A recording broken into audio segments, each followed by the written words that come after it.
প্রিয় ভিউয়ার্স, শখের রাজা শেখ আমারের পক্ষ থেকে দেশে বিদেশে কাছে এবং দূরে থেকে যে সকল ভাই বোন বন্ধুরা আমার চ্যানেলের সাথে সম্পৃক্ত আছেন তাদের সকলকে প্রীতি ও শুভেচ্ছা জানিয়ে শুরু করছে আজকের নিত্য নতুন প্রতিবেদনটি। আজকের আলোচ্য বিষয় হচ্ছে রাজহাঁসের রোগ ব্যাধি যাই হোক না কেন চোখ দেখে আপনি কিভাবে রোগ নির্ণয় করবেন, এই বিষয়টার উপরেই আজকের আলোচনা। আজকের একটা বিষয়ের উপরেই আলোচনা থাকবে এবং খুবই গুরুত্বপূর্ণ। যাই হোক প্রিয় ভিউয়ার্স, আমার চ্যানেলে ভাই বোন বন্ধু যারা আছেন তাদের সাথে সম্পৃক্ত বা যুক্ত বা তাদের পরিবারের সাথে যুক্ত হতে গেলে অবশ্যই একটা কমেন্ট করবেন। আমার ভিডিওতে যদি একটা কমেন্ট করেন অবশ্যই 3 থেকে 4 জন ইউটিউব সদস্যের সাথে বা ইউটিউব পরিবারের সদস্যের সাথে আপনি অবশ্যই পরিচিতি লাভ করতে পারবেন। যদি আপনাদেরও ইউটিউব চ্যানেল থেকে থাকে অতি দ্রুত রান করবে। যাই হোক প্রিয় ভিউয়ার্স, লাইক কমেন্ট যদি না করেন পরিবারের সদস্যদের সাথে পরিচিতি হতে পারবেন না এবং আপনার চ্যানেলটাও সামনে আসবে না। ইউটিউব তাদেরকেই সামনে নিয়ে আসে যারা এই চ্যানেলের সাথে যুক্ত থাকে, তাদেরকে আবার এই চ্যানেলের সদস্যবৃন্দ যারা আছেন তাদের সামনে আপনার ইউটিউব বা কোনো কিছু দেওয়ার থাকলে ওইগুলি সামনে তুলে ধরবে।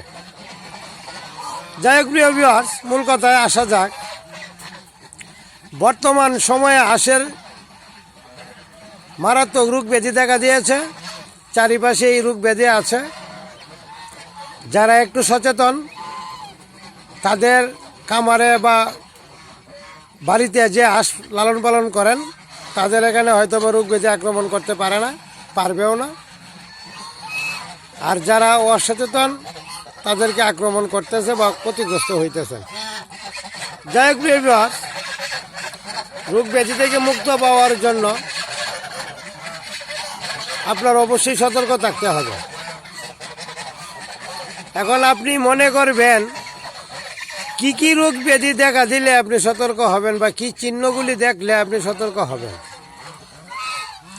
এই বিষয়গুলি সম্পর্কে আজকের আলোচনা থাকবে। প্রথমত লক্ষণগুলো, রোগের লক্ষণগুলো আমি বলতেছি, কি রোগ এটা পরে বলবো, লক্ষণগুলো শুধু আমি বলবো। প্রথমত দেখবেন গায়ের ফাঁকগুলি উস্কো কুস্কো থাকবে, শরীরে একটু শীত শীত ভাব থাকবে,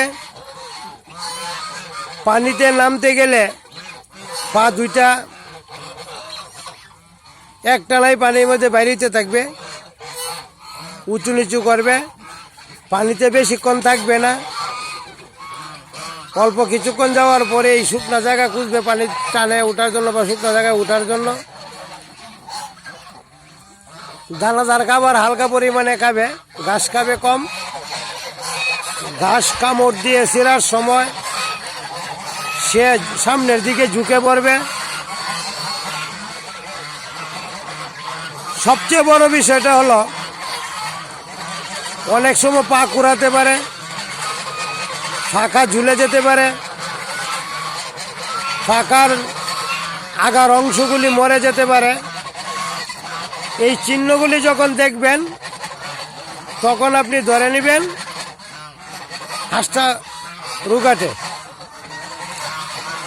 হাঁটা চলা বা চলাফেরা থাকবে ধীরগতি সম্পন্ন, সবার পিছনে থাকবে। আর মেইন যে বিষয়টা হচ্ছে হয়তোবা 2টা চোখে একটু গোলা গোলা হবে অথবা একটা চোখ গোলা থাকবে। যদি এই চিহ্নগুলি আপনি দেখতে পারেন আপনি নিশ্চিত ডাক্তারের পরামর্শে চিকিৎসাধীন রাখবেন, নতুবা যে কোনো সময় অ্যাক্সিডেন্ট করতে পারে। দেখেন ছেলে হাঁসগুলা যে ঝগড়া করতেছে, তাই কথা বলতে পারতেছি না ওদের এই চিল্লাপাল্লা কারণে। এই বাবা একটু ঝগড়াটা ভাঙাইয়া দাও।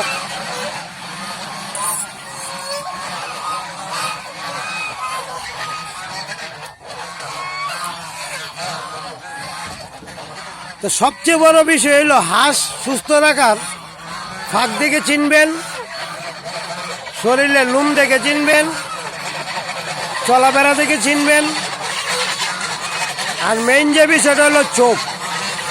যদি কেউ হাঁস ক্রয় করেন, যেখান থেকেই ক্রয় করেন না কেন, ক্রয় করার সময় অবশ্যই দেখবেন হাঁসের চোখ দুইটা কাজল কালো, একদম কাজলের মতো কালো আছে কিনা। যদি কাজল কালো থাকে, চোখটাকে এলোমেলোভাবে ঘোরাফেরা করে, তাহলে ধরে নেবেন হাঁসটা সুস্থ। যদি চোখ না ঘোরায়, হালকা গোলাটা থেকে মাটি কালারের থাকে, তাহলে আপনি ধরে নিতে পারেন হাঁসটা রোগাটে। এটা আর বলতে হবে না। এইসব হাঁস অবশ্যই ক্রয় করে লালন পালনের জন্য নেবেন না। হয়তো বা খাওয়ার জন্য কম দামে নিতে পারেন, কিন্তু হাঁস লালন পালনের জন্য নেবেন না। আর মনে করেন একটা চোখ একদম কালো, আর একটা চোখ গোলাটে দেখা যায়, একটু মাটি কালার দেখা যায়, একটু পিত বর্ণের দেখা যায়। যদি এইরকম দেখা যায়, পিত বর্ণটা কি? এটা মাছ বা হাঁস মুরগি জবাই করার পর পিত নামে ভিতরে একটা থাকে, যেটা মাংসের সাথে মিশলে তিতকি লাগে বা তিতার পরিমাণ বেশি বেড়ে যায়।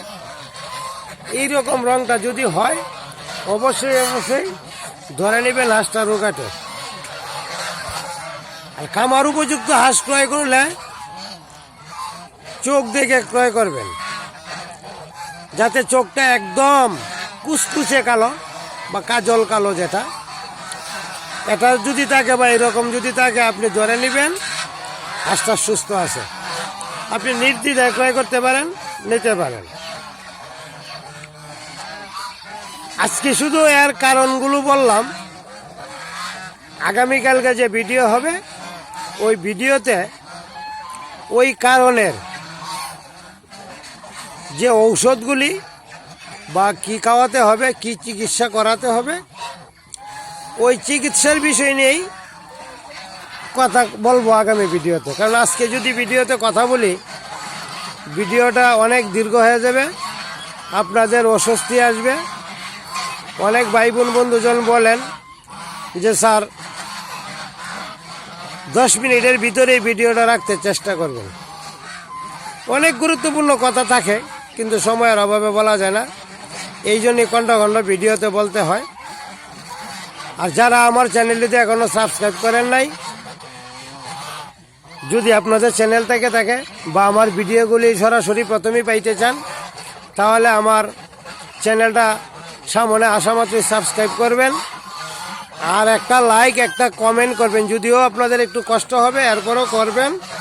আমার চ্যানেলের সাথে যে সকল ভাই বোন বন্ধুরা দেশে বিদেশে ভক্তবৃন্দ যারা আছেন সংযুক্ত, তাদের সাথে আপনার পরিচিতি বৃদ্ধি পাবে এবং আপনার চ্যানেলটাও সামনে নিয়ে আসবে ইউটিউব। আপনাদের উপকারেই আপনারা এই কাজটা করবেন। যদি আপনাদের চ্যানেল থেকে থাকে, তাহলে আপনাদের চ্যানেলকে সামনে নিয়ে আসবে ইউটিউব চ্যানেল। যাই হোক, সবাই সবার লাভ বুঝে। আপনারা যদি লাভবান মনে করেন, ভালো মনে করেন, তাহলে লাইক এবং কমেন্ট করবেন। ধন্যবাদ সবাইকে। ভালো থাকবেন, সুস্থ থাকবেন। আবারও কথা হবে আগামীকালকে একটা গুরুত্বপূর্ণ ভিডিও নিয়ে, এবং সন্ধ্যা 7টার পরে আপনারা ভিডিওটা পাবেন। ধন্যবাদ।